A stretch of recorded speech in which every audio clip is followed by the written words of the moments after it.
If your thermostat is stuck on heating or cooling mode, it can totally mess with your comfort and your energy bills, so you gotta fix it fast. Okay, so first thing you want to try is resetting your thermostat. Most models have a reset button, or you can just turn the power off for a few minutes by flipping the circuit breaker, then turn it back on. This can clear up any funky glitches.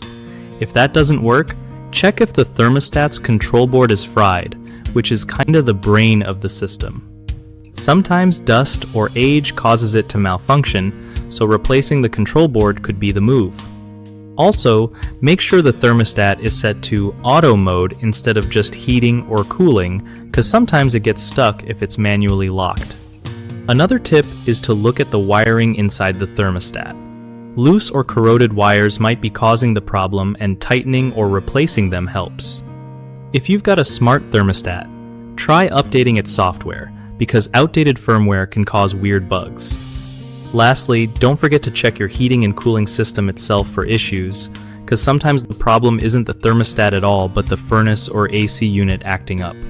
Keep it simple and follow these steps before calling in a pro. One of the biggest issues with thermostats stuck on heating or cooling mode is ignoring a simple reset, which can save you a ton of hassle and money. Another common mistake is skipping the wiring check. Loose connections are super common and easy to fix, but often overlooked. The third is not replacing a faulty control board when needed. People try to patch things up forever, but a bad control board will keep causing trouble until swapped out. Fix these by always starting with a reset, inspecting and tightening wires carefully, and if resetting or wiring doesn't help, get that control board replaced by a professional to avoid bigger headaches. BigHomeProjects.com makes it way easier for homeowners to find trusted local contractors without all the stress and guesswork. Plus, it helps contractors connect with people who need their skills, making sure everyone gets the job done right.